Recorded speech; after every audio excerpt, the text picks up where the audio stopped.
안녕하세요. 이슈가 되고 있는 경제와 산업 동향을 한눈에 보는 시간, 리포트 스포트라이트의 이채은입니다. 간밤에 우크라이나가 러시아 본토에 타격을 했다는 사실 모두 접하셨을 겁니다. 지정학적 리스크가 계속되면서 이 정유화학 업종은 리스크를 계속 받아갈 수밖에 없는데요. 오늘 IM증권에서 나온 리포트에서는요, 이러한 변동성을 어떻게 대응해야 할지 살펴봤습니다. 먼저 석유가스 업종의 주가 추이부터 보시죠. 오늘은 화학주들을 중심으로 해서 오른 모습이었습니다. 그중에서도 특히 유가와 밀접한 관련이 있는 석유주들이 올랐는데요. 또 전일에는 이 지정학적 리스크와 함께 정유화학 업종 전반적으로 빨간불이 켜지기도 했습니다. 왜 올랐는지도 살펴봐야겠죠. 바로 유가 때문이었습니다. 너무나도 당연한데요. 유가가 오른 요인들이 있습니다. 이 우크라이나가요, 러시아 본토에 미사일을 발사할 수 있도록 미국이 허용해줬다는 사실 어제 오전에 전해졌습니다. 그런데 하루도 지나지 않아서 정말로 미사일을 6발이나 발사를 했는데요. 이런 이유들 때문에 지정학적 리스크 계속해서 고조됐고요. 또 노르웨이에서도 공급 차질이 발생했습니다. 정전이 발생하면서 이 북해 유전의 생산이 일시적으로 중단되기도 했는데요. 이런 이유들 때문에 유가가 상승했고 정유주들의 주가도 오른 모습이었습니다. 다음으로 유가와 가스 섹터부터 보시겠습니다. 오늘 IM증권이 이렇게 섹터별로 분석을 내줬는데요. 유가, 가스 분명한 레벨 다운이 보인다고 합니다. 그러니까 트럼프 정부가 들어서게 되면 이 화석연료 규제를 완화할 것이고요. 또 생산량이 확대된다는 것도 분명해 보입니다. 이런 이유들로 유가가 하향 평준화될 것은 기정사실화되어 있기도 합니다. 그런 상황 속에서 러시아와 우크라이나 전쟁을 종식하겠다라는 트럼프의 강력한 자신감까지 우리가 확인해 볼 수 있었기 때문에 지정학적 리스크도 소멸될 수 있지 않을까라는 기대감 들어오고 있습니다.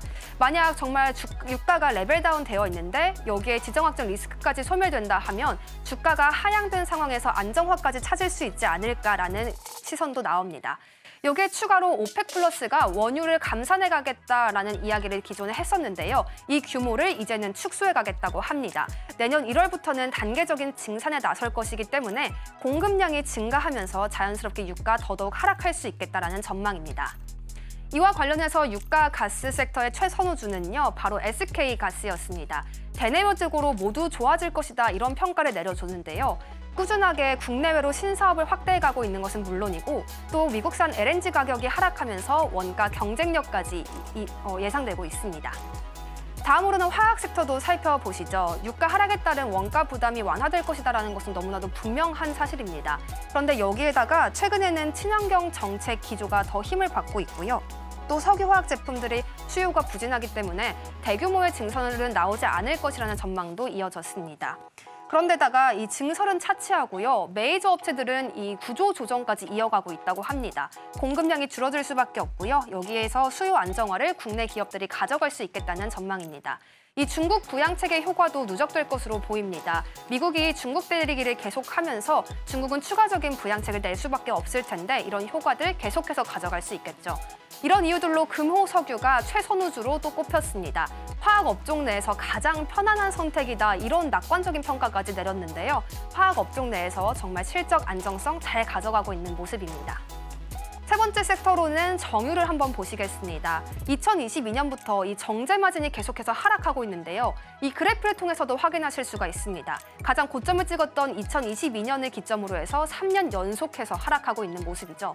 이 정제 마진은요, 정유를 가공해서 만들어낸 정제품에서 얼마만큼의 이익이 나느냐입니다. 그런데 이런 마진이 계속 하락하고 있다는 것은 정유 섹터에 역시 좋지 않은 소식입니다.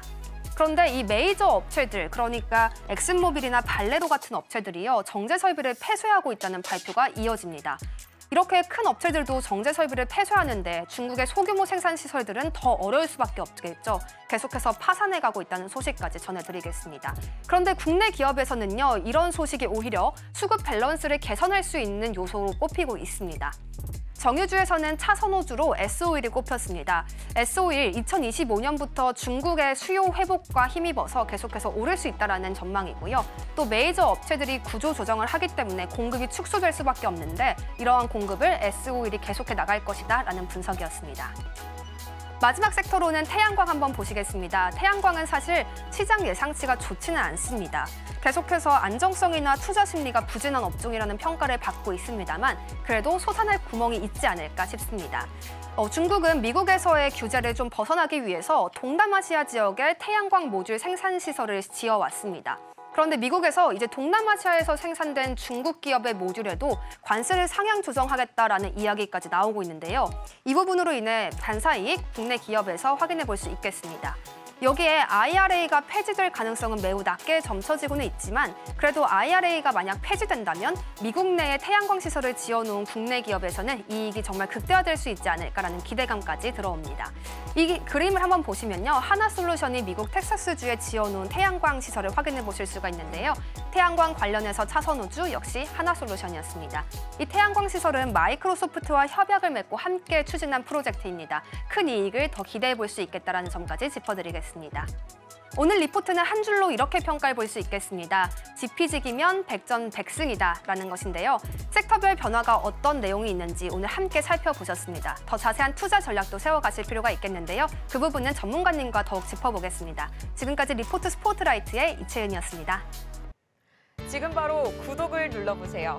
실시간 경제 뉴스, 투자 전문가들의 다양한 시황과 정확한 분석, 또 알찬 투자 정보까지 신뢰할 수 있는 저희 서울경제TV와 함께하세요.